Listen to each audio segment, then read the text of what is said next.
serahkan ibadah ini ke dalam tangan Kau Tuhan. Dari awal pertengahan hingga akhirnya ya Bapa. Dan Engkau hadir, Kau berkuasa atas ibadah kami pada siang hari ini Tuhan. Berdoa buat setiap jemaat dalam perjalanan, Kau lindungi sertai mereka Bapa. Mereka bisa tiba di tempat ini bersama kami, menyenangkan Engkau. Terima kasih Bapa yang baik. Terima kasih Tuhan.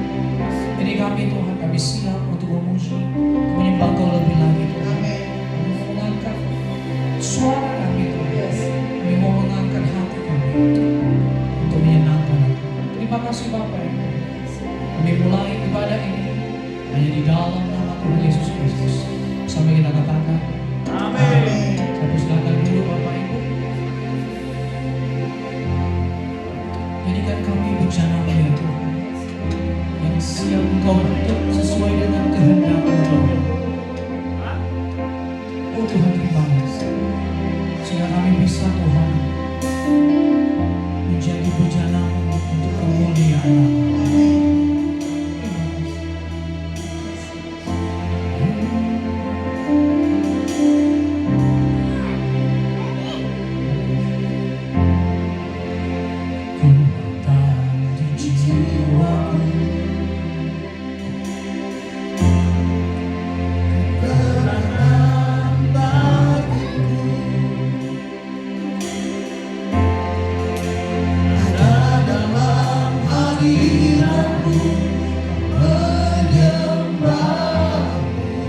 bersorak, memuji, memuliakan nama-Mu Tuhan. Kami Tuhan, mau dengan sukacita bersorak untuk kemuliaan nama-Mu. Bersama kita katakan, amin. Haleluya. Saya percaya bahwa Yesus kita adalah Raja kita. Haleluya. Kita angkat pujian ini. Haleluya.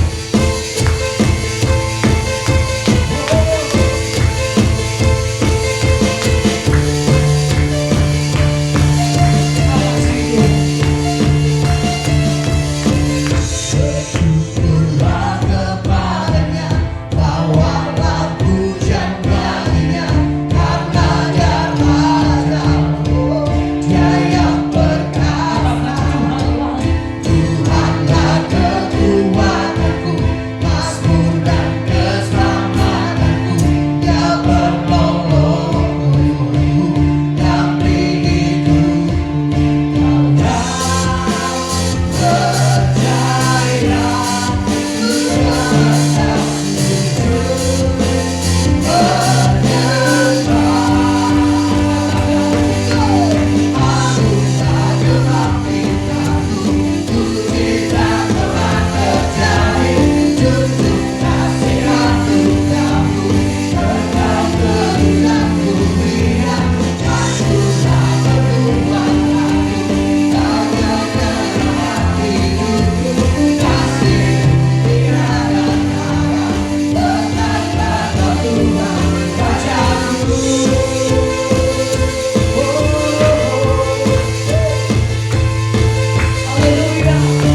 dalam kejujuran. Ada satu cerita saudara terkasih, mungkin pernah mendengar seorang mafia besar bernama Al Capone. Al Capone adalah mafia yang sungguh luar biasa saudara terkasih. Mafia yang merajai seluruh transaksi perdagangan ilegal, baik itu narkoba maupun non-narkoba. Singkat ceritanya saudara terkasih, pemerintah Amerika saat itu memerintahkan jajaran kepolisian yang untuk menangkap Al Capone. Dan Al Capone pada saat itu tertangkap, dan seorang perwira yang memimpin penangkapannya diberikan janji sama Al Capone, "Kau lepaskan saya akan memberikan uang kepada kamu tiap bulan dan saya akan menjaga seluruh keluarga besar kamu." Jadi kalau uang itu dirupiahkan, pada jumlah saat ini ada sekitar 400 juta sebulan dia akan dapat, di luar pengawalan, di luar penjagaannya terhadap seluruh keluarga besar seorang perwira ini, saudara. Tetapi perwira ini menolak dan tetap menangkap Al Capone dan dijebloskan ke penjara. Ada satu cerita yang menarik saudara terkasih, bahwa perwira ini setelah dia dapat penghormatan, penghargaan, ternyata kehidupannya pada saat namanya juga pegawai pemerintah, pegawai kepolisian, ternyata pada saat itu kehidupannya tidak terlalu baik. Dia pensiun di tengah kehidupan pas-pasan saudara terkasih, di mana Al Capone tetap hidup mewah di penjara dan keluarganya bisnis tetap merajai saudara terkasih, walaupun tidak sebesar itu sebelumnya. Sampai teman-temannya berkata kepada perwira ini, berkata, "Kamu ini hidup terlalu jujur. Kejujuranmu itu tidak mengubah dunia, tapi setidaknya engkau dapat menikmati bagianmu." Saudara-saudara terkasih, kehidupan yang mengenakan sering membuat kita berpikir orang itu yang benar. Kehidupan yang membawa kita hidup lebih enak, lebih kaya, lebih nyaman, seakan-akan tindakan mereka pada saat mereka salah pun kita anggap benar.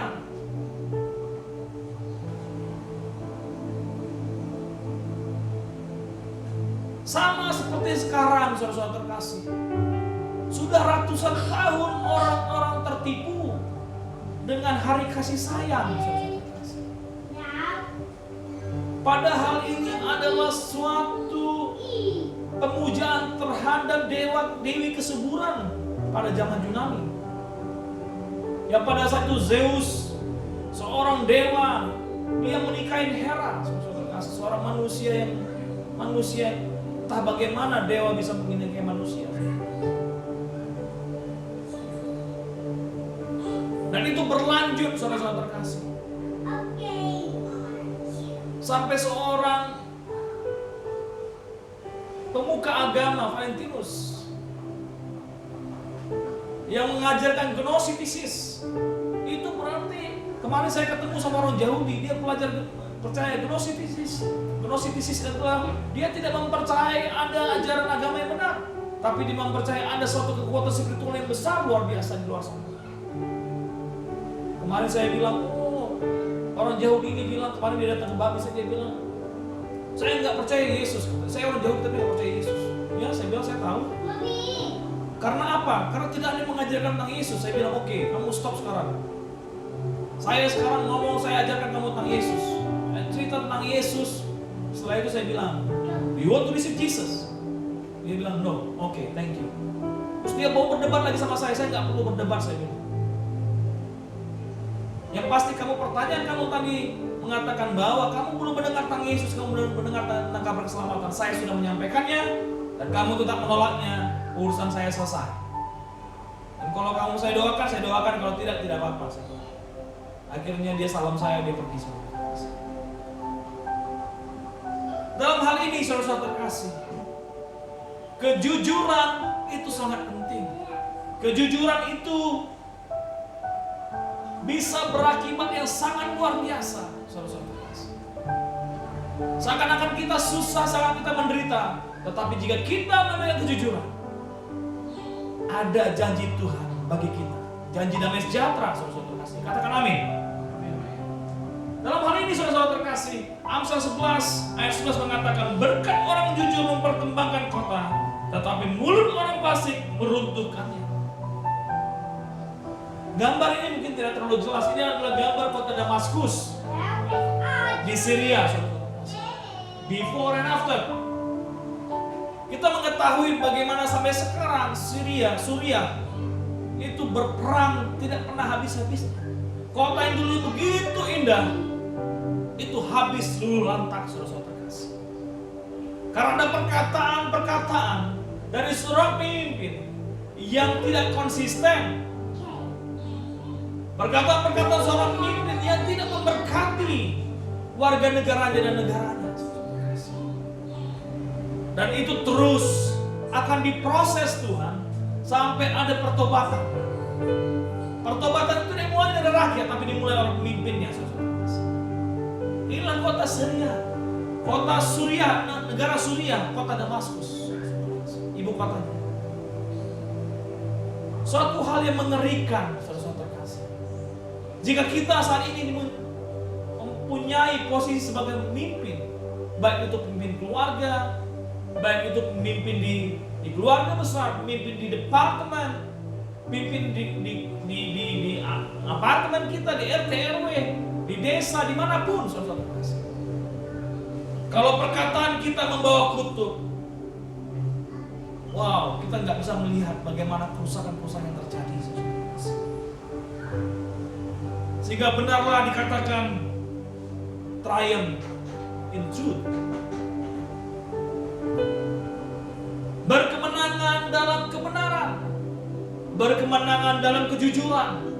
Itulah saudara-saudara, bagaimana kita mau hidup dalam kejujuran. Orang selalu bilang, oh ya, aku mau cari orang-orang yang mau jujur, tetapi tidak mendapatkannya. Kita punya Alkitab yang telah ditulis lebih dari 4.000 tahun, saudara. Bayangkan sudah ditulis 4.000 tahun aja sudah banyak orang menyaksikannya. Banyak orang memperdebatkannya, menanyakan, oh dunia ini dibentuk dari suatu proses galaksi kosmopolitan dan bla bla bla, sehingga Tuhan tidak perlu ada. Triumph in truth, kemenangan dalam kebenaran. Itulah yang kita pelajari saat ini, saudara terkasih. Sehingga kita tidak seperti orang dunia lagi, sehingga kita tidak pada saat kita keluar dari tempat ini, kita siap dalam pertempuran kehidupan kita yang baru. Hari ini kita mau belajar tentang seorang yang bernama Kaleb, saudara. Di Yosua 14 ayat 7 dikatakan, aku berumur 40 tahun ketika aku disuruh Musa, hamba Tuhan itu, dari Kades Barnea untuk mengintai negeri ini, yaitu negeri Kanaan. Dan aku pula membawa kabar kepadanya yang sejujur-jujurnya. Kabar dalam bahasa Ibraninya, dalam bahasa aslinya itu dabar. Dabar itu berarti apa? Firman Tuhan. Jadi pada saat dia disuruh sama Musa dari Kades Barnea masuk ke tanah Kanaan, masuk sampai ke pegunungan Hebron, dan bawa pulang buah anggur, tangkainya aja perlu 2 orang, saudara-saudara. Tangkai buah anggurnya seperti gambar ini perlu 2 orang untuk mengangkutnya. Karena di sana di Hebron itu tinggal suku-suku Enak yang sangat-sangat, yang besar-besar, 3,5 meter tingginya, saudara.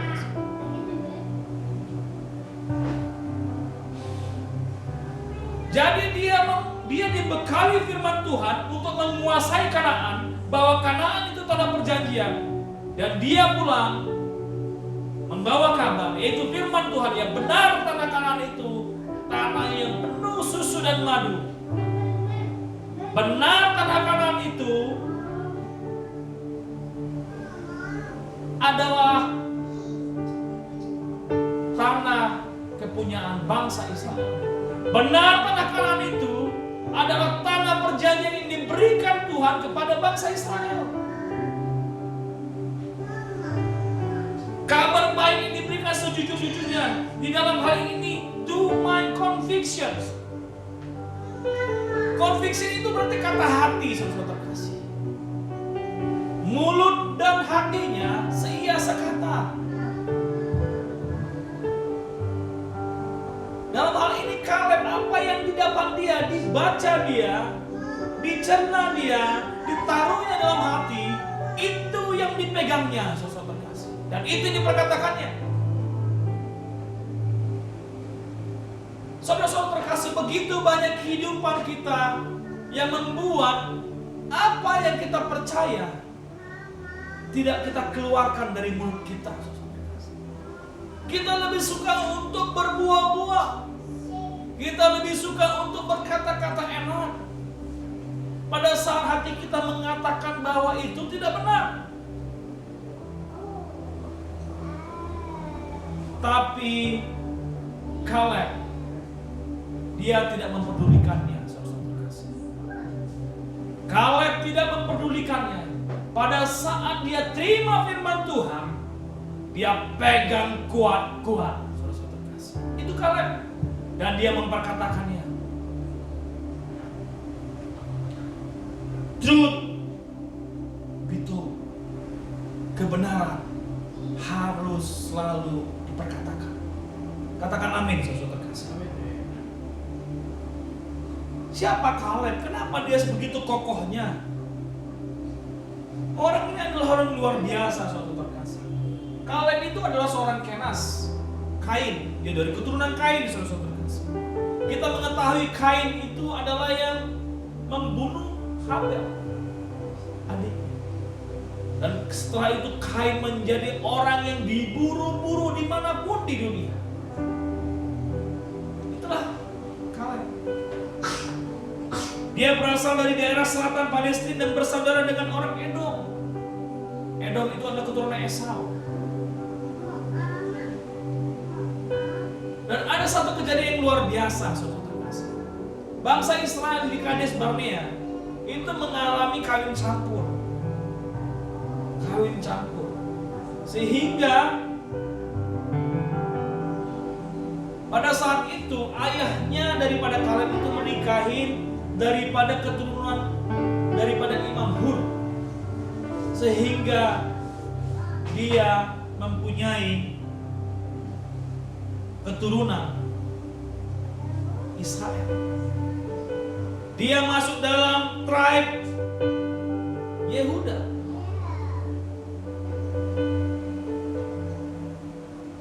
Hal yang luar biasa, perkawinan campur pada saat itu dilarang Tuhan, sehingga pada saat itu bangsa Israel juga diberantas Tuhan. Ada beberapa yang dibunuh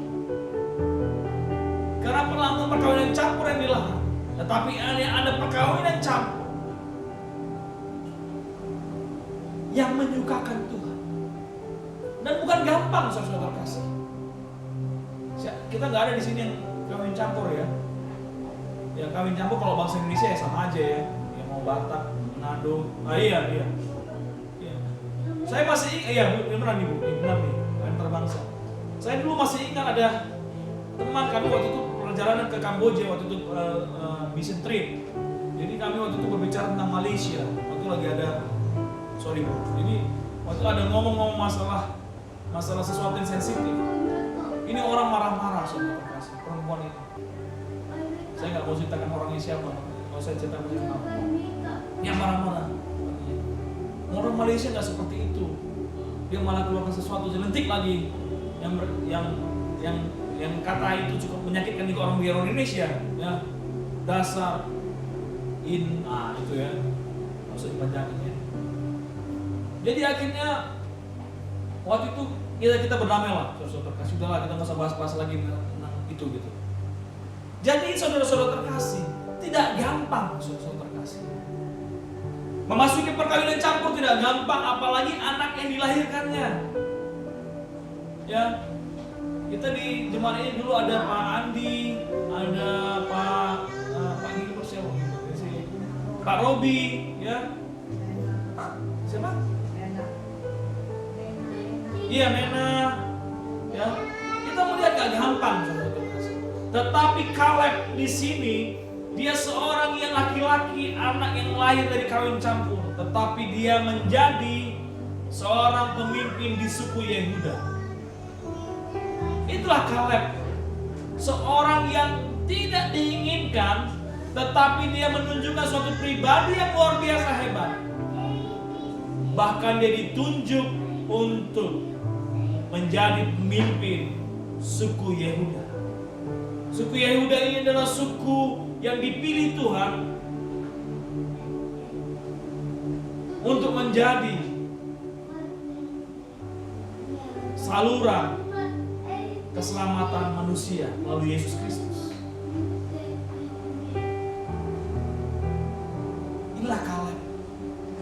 Tuhan itu tidak memperhatikan masa lalu kita sepanjang kita mau berubah, saudara kasih.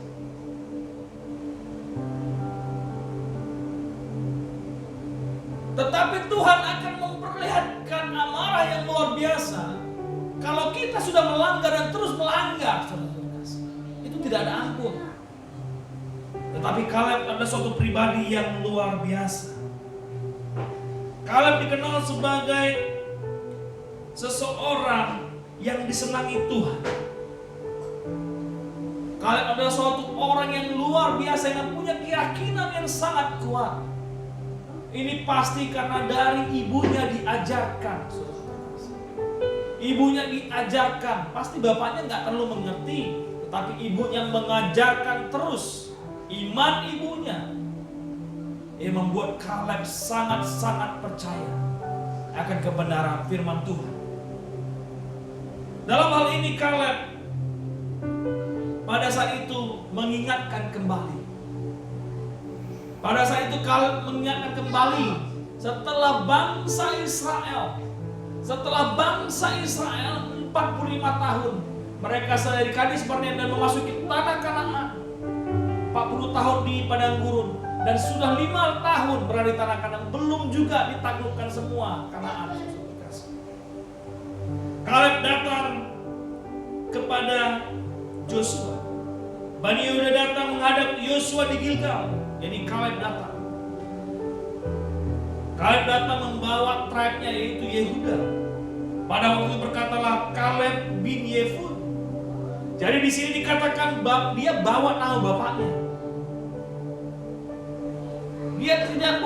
Dia menunjukkan di sini bahwa aku suku Yehuda, tetapi bapakku bukan suku Yehuda. Orang Kenas itu, bayangkan. Masih jelas-jelas ditunjukkan bahwa sayalah pemimpin suku yang terkemuka di bangsa Israel, tetapi saya bukan dari suku Yehuda. Dan berkata, engkau tahu firman yang diucapkan Tuhan kepada Musa abdi Allah itu tentang aku dan tentang engkau di Kades Barnea.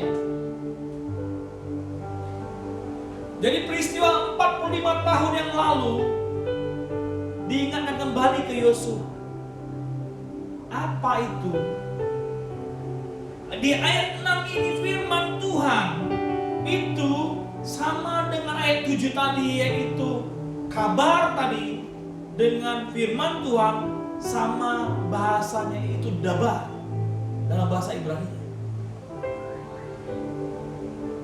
Berarti apa, saudara terkasih? Kaleb dalam proses 45 tahun firman Tuhan itu gak luntur. Proses 45 tahun di padang gurun dan memasuki tanah Kanaan, dia tidak pernah lupa akan firman Tuhan. Kemarin kami belajar, saudara terkasih, di menara doa kami, menara doa kita. Bagaimana Daud menyampaikan pesan-pesan terakhir kepada Salomo untuk setia kepada firman Tuhan sehingga keturunannya diberkati. Tugas orang tua itu menyampaikan kebenaran firman Tuhan, memberikan pengajaran untuk anak-anak kami di sini, Joel, Jason, Russell, Sean, Emily. Mengajarkannya kapan? Berulang-ulang, ulangan namanya 7. Baik bangun, tidur, di luar maupun di dalam rumah. Berarti itu 24 jam. Jadi kalau diingatkan orang tua, jangan marah-marah, jangan lagi marahin orang tuanya. Ingat, itu tugas orang tua. Kalau itu sudah disampaikan, tugas anak itu mengikuti. Salomo dia mengikutinya sebentar, setelah itu dia tidak mengikuti lagi. Tetapi Kaleb 45 tahun dia setia dalam kebenaran firman Tuhan. Katakan amin, saudara terkasih. Setia dalam kebenaran firman Tuhan. Apakah enak, saudara terkasih? Apakah enak setia dalam kebenaran firman Tuhan? Kalau Tuhan mau kasih kita itu berkat, satu hari ini sekarang juga bisa, saudara. Bangsa Israel itu keluar dari tanah Mesir hanya 1 malam. Kalau Tuhan mau. Tetapi memasuki tanah Israel, tanah Kanaan butuh 40 tahun. Kenapa? Karena untuk bersihkan Mesirnya itu, untuk membersihkan yang lama-lama ini butuh 40 tahun. Itu aja masih bersungut-sungut, saudara kasih pikir, Tuhan ini udah bawa-bawa keluar. Masih nyiksa-nyiksa juga. Ini ayah sama mama ini, daddy sama mami ini. Udah gede-gedein kita, masa minta ini juga dikasih? Bukan itu anak-anakku semua. Kita pun sama orang tua kita. Saya terus terang, mungkin dulu saya paling suka dipukul ayah saya karena saya nggak tidur siang. Nah sekarang itu kalau bisa ya dapat tidur siang ya, saudara-saudara terkasih. Orang Vena itu paling suka tidur siang, saudara terkasih. Ya, sampai nyorok di bawah meja. Yang penting tidur siang. Tapi saya masih ingat, kalau saya lihat orang Vena tidur siang, saya ingat bapak saya dipukul karena saya nggak tidur siang, saudara terkasih. Emang tidur siang itu nikmat, saudara terkasih. 5 menit aja pejamkan mata, enak banget pas untuk kerja, saudara. Di dalam perkenanan Tuhan, saudara terkasih, ada kekuatan. Ada kekuatan dalam perkenanan Tuhan. Memang gak gampang. 45 tahun gak gampang, saudara terkasih. Kita berdoa, Tuhan. Udah kudoakan terus-terusan gak pernah dijawab-jawab Tuhan juga.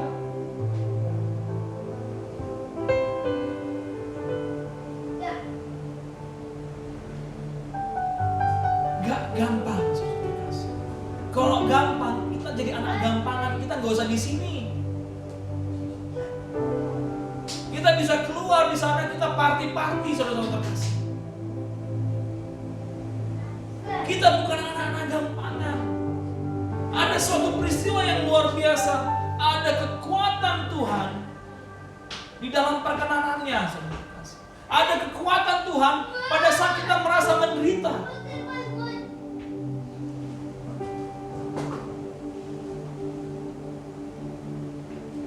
Ada kekuatan Tuhan di sana. Tidak gampang. Apakah kita pada saat kita menanti, apa kita bersungut-sungut? Kaleb tidak.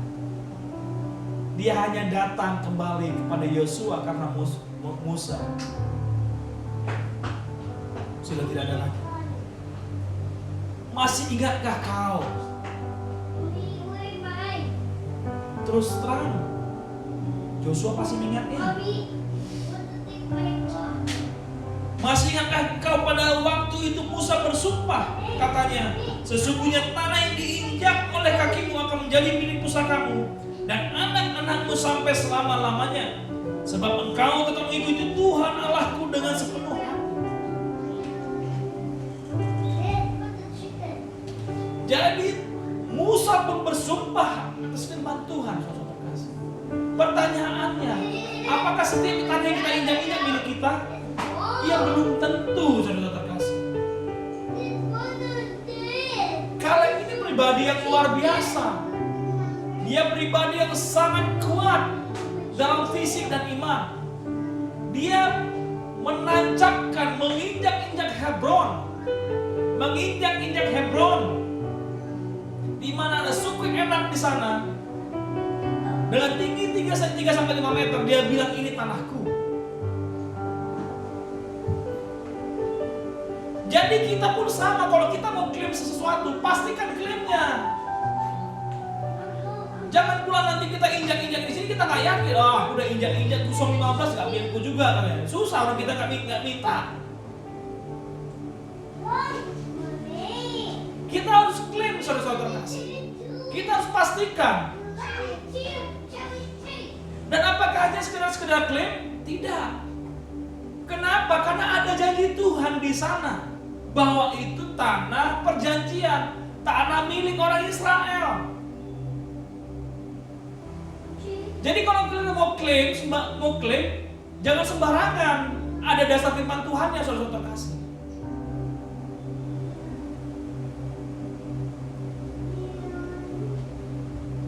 Jadi di situ kita harus mengetahui pada saat kita mau mengambil janji Tuhan, kita harus benar dulu dasar firman Tuhannya apa. Jangan sembarang-sembarang klaim gitu ya, nanti Tuhan bilang siapa ini orang. Doa-doa tapi doanya nggak jelas. Minta nggak jelas. Ini yang harus kita lakukan sekarang, saudara terkasih. Jangan takut hidup jujur. Jangan takut hidup jujur, saudara. Saya kemarin minggu lalu saya persaksikan bagaimana saya injak-injak tanah.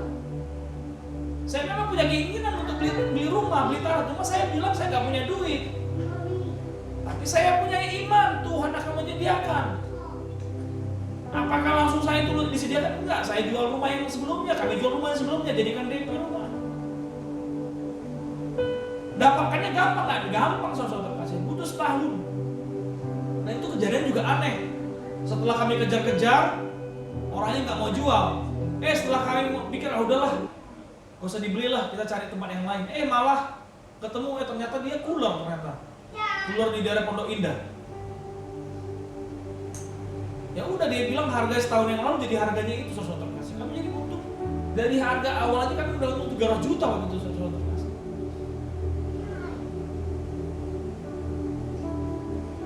Jadi ada klaim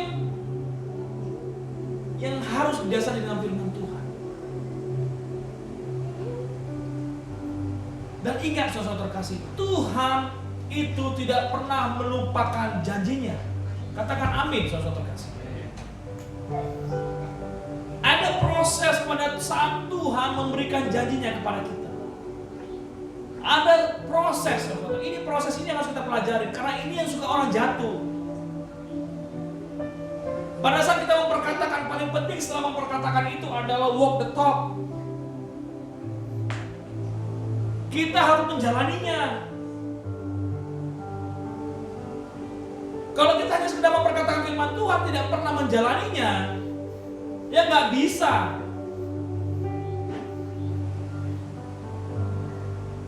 Karena itu dalam hal ini, saudara-saudara kasih, kalau kita mau mencari teman, kalau kita mau mencari teman hidup, kalau kita mau mencari bisnis partner, lihat perkataan dan perbuatannya. Kita mau mencari pemimpin dari suatu perusahaan, dari satu gereja, cari perkataan dan perbuatannya, saudara terkasih.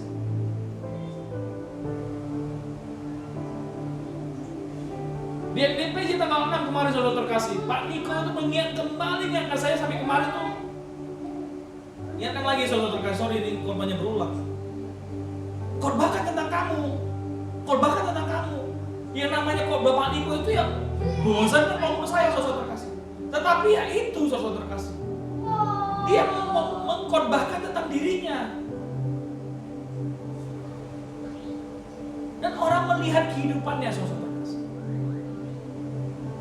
Ya. Dan 300 ribu lebih jemaatnya Pak Niko itu, saudara terkasih. Nggak besar, nggak kecil, tapi cukup gede saudara terkasih. Walk the talk is very important. To live honestly in our life. Mouth and conviction need to work together.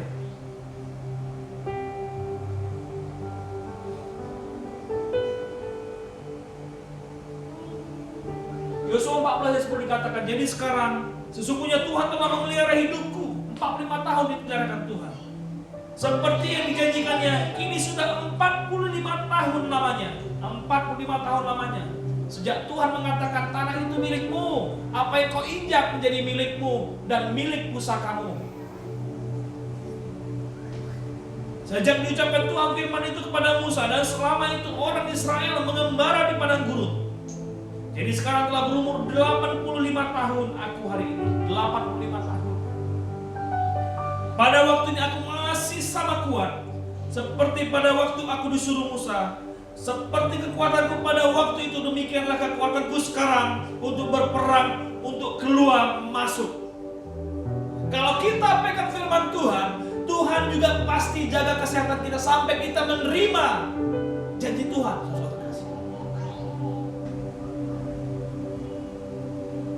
Itu janji Tuhan. Kalau kita terima firman Tuhan, Dia jaga kesehatan kita.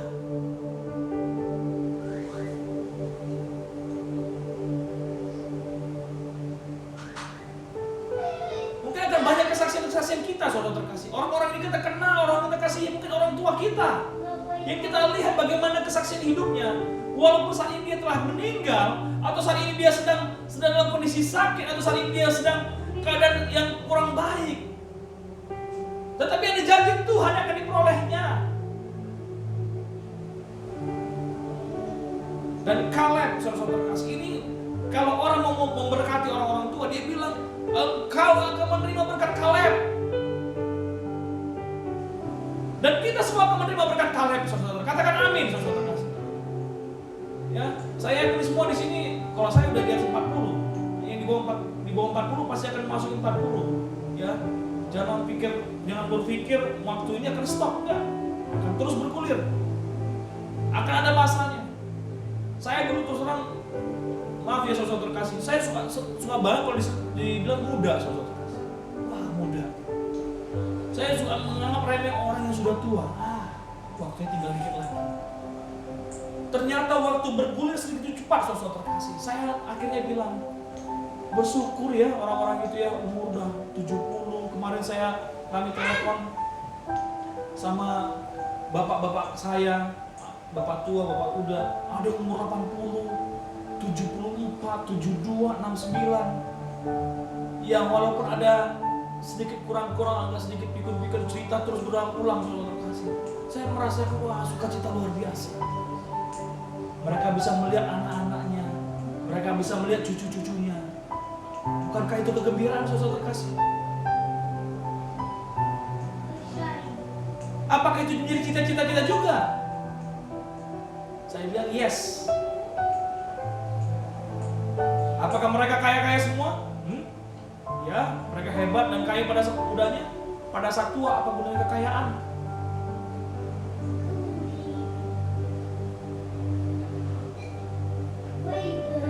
Saudara-saudara terkasih, janji Tuhan bagi kita saat ini, engkau harus tetapkan saat ini baik-baik. Hiduplah jujur. Pegang janji Tuhan. Dan Tuhan menjamin usiamu akan terus lanjut, tetap kuat dan sehat sampai engkau menerima janji Tuhan. Katakan amin, saudara kasih. Jadilah generasi Kaleb yang jujur.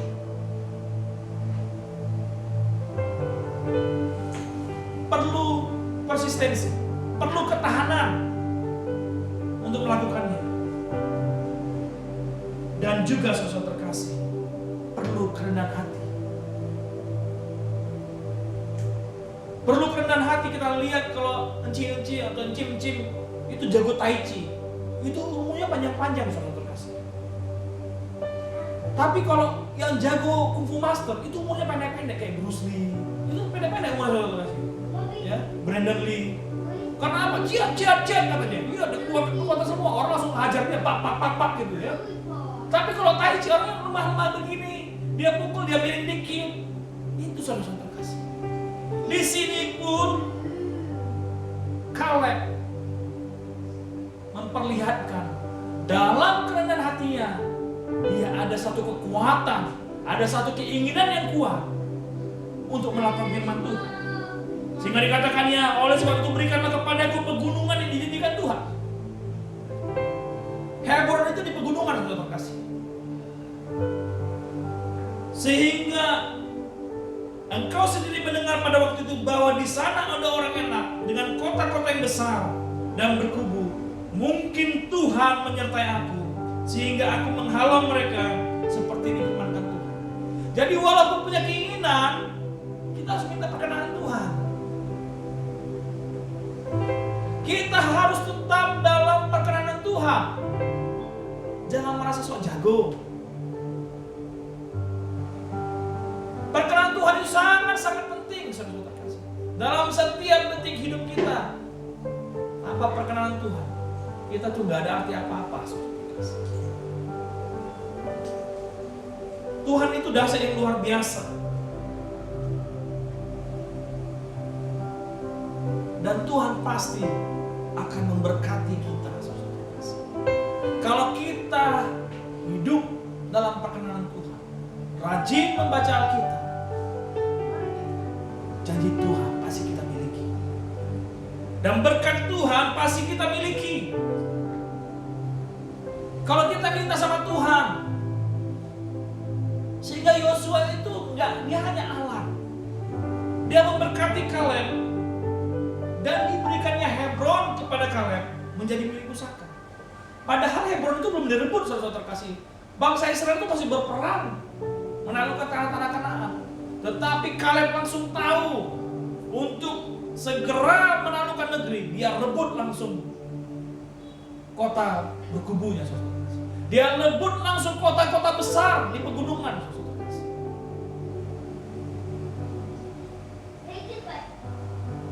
Dan Yosua dengan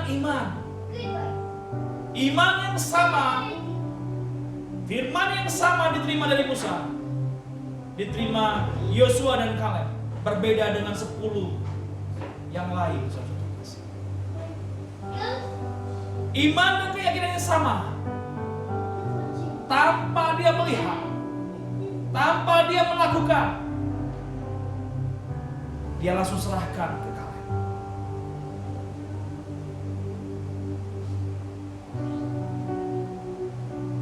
Sama seperti kita dulu, saudara, penjual dalam sekolah kuliah. Kita dulu waktu bilang, oh nanti kita mau jadi insinyur. Waktu SD atau SMP, jadi insinyur nggak? Jadi insinyur sekarang.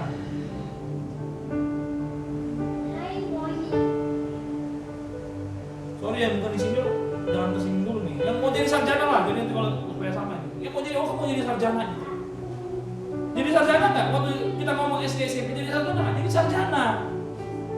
Karena apa? Karena ada firman Tuhan di sana untuk melakukan bumi, menguasai isinya, itu termasuk dalam mencari ilmu pengetahuan. Tapi harus dilakukan. Pada saat kita bilang aku mau jadi insinyur, aku mau jadi sarjana, udah jadi sarjana belum? Belum, saudara terkasih.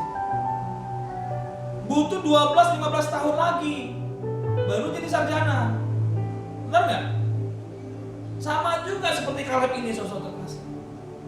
Yosua itu belum ditaklukkan Hebron, tapi dia diserahkan Kaleb. Ambillah Kaleb. Itu kan ada firman Tuhan, ambil aja, pasti milikmu. Apa yang kau injak menjadi milikmu dan keturunanmu. Dan di sini apa, saudara terkasih? Kenapa Yosua ada di sini? Karena butuh mimpin, saudara terkasih. Kita suka bilang, aku bisa dengar suara Tuhan kok. Ya bisa aja, saudara terkasih, nggak salah. Apakah kalian tidak bisa berhubungan langsung dengan Tuhan? Bisa. Dia terima firman yang sama kok. Tetapi di sini, saudara terkasih, Tuhan juga menunjuk pemimpin. Dan orang-orang itu harus ada pemimpin, saudara. Nah, pemimpin juga jangan suka-suka. Pemimpin juga ada ketaatan kepada Tuhan untuk memimpin orang yang dipimpin. Itulah sangat penting, saudara terkasih. Kalau kita posisi pemimpin hari ini, taat sama Tuhan. Jika engkau tidak dalam posisi pemimpin, ada pemimpin lagi, saudara terkasih, taat kepada pemimpinnya dan doakan dia supaya dia nggak salah langkah, saudara terkasih. Saya pernah kerja di perusahaan yang sama juga, saudara terkasih. Pada saat pemimpin kami lagi chaos, saudara terkasih. Wah, itu kondisi perusahaan tuh kacau, saudara terkasih. Kacau benar-benar kacau. Pada saat dia normal lagi, udah perusahaan itu lancar, saudara terkasih. Itu juga terjadi di mana-mana. Kalau kepala keluarga tidak benar, ya rumah tangganya kacau. Pemimpin yang nggak benar, ya jadi kacau semua, saudara yang dipimpinnya. Tetapi dalam hal ini, Kaleb mempunyai Yosua, dan Yosua setia dan taat kepada firman Tuhan. Apakah Yosua bisa ambil ini? Bisa. Karena pemimpinnya Kaleb gak usah lah. Udah tuh bagianku tuh. Bisa kan, saudara terkasih? Bisa. Tetapi Yosua tetap taat dalam firman Tuhan. Kita pun kalau jadi pemimpin, jangan sembarangan, saudara terkasih. Jangan ambil keringat orang lain. Kalau kata kita waktu mahasiswa itu, jangan makan tulang teman, katanya. Padahal waktu itu tulang kami sudah kami tinggalkan di Medan sana, saudara terkasih. Nah, tahu kenapa saya dibilang tulang juga, jangan makan tulang teman. Saya bilang waktu itu, wah, tulangku udah di Medan, saudara. Ada ketawa-tawa waktu itu, saudara terkasih. Waktu kami ada di ospek, kau makan tulang teman, katanya. Saya sampai gara-gara saya ngomong joke itu, saya sampai disuruh push up 50 kali, saudara terkasih. Saking stresnya di ospek, saudara terkasih. Dalam hal ini, saudara terkasih, kita pada saat jadi pemimpin lain taat. Pada saat jadi bawahan, tetap doakan pemimpinnya. Mengakhiri firman Tuhan hari ini, saudara terkasih, janji Tuhan ya dan amin. Yosua 14 ayat 14 dikatakan, itu sebabnya Hebron menjadi milik pusaka Kaleb bin Yefune. Ada kesetiaan pemimpin, ada kesetiaan yang dipimpin, ada keserasian antara perkataan dan keyakinan, sehingga itu menjadi berkat pusaka. Kaleb bin Yefune orang Kenas. Ingat, saudara terkasih, jangan malu dengan masa lalu kita. Jadikan masa lalu kita menjadi suatu inspirasi bagi orang-orang yang mengenal kita. Nama mertua saya, saudara terkasih, dalam kesulitannya dia mengerjakan apa saja, saudara terkasih, dalam tanda kata positif.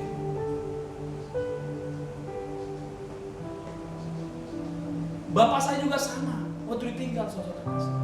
Tetapi orang berkata negatif, tapi gak apa-apa. Walaupun dibilang, oh dia bekerja di sini dulu, bekerja di sini, gak apa-apa. Yang penting kita tetap fokus dalam kebenaran itu.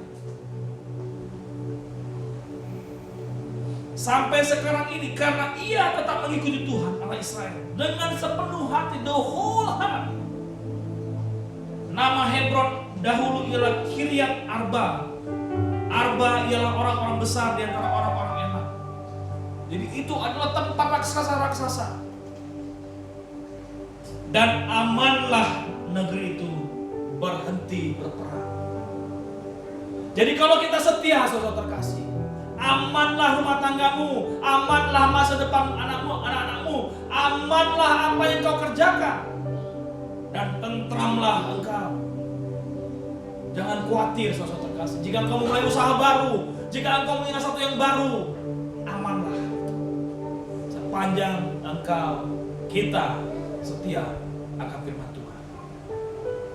Tuhan Yesus memberkati. Saya mau nambah musik.